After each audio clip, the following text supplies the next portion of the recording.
मिळना डोंगराला ग पाणी मिळना मिळना डोंगराला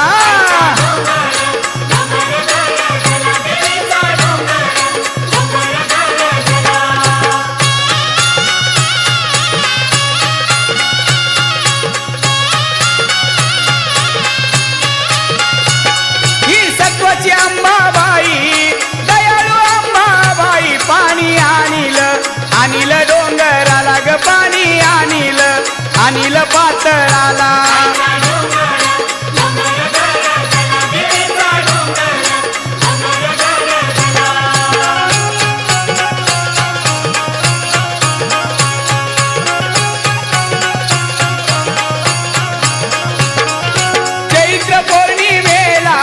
चैत्र पौर्णिमेला आईचा कडा ग कडा कडाड लाग देवीचा कडा कडा कडाड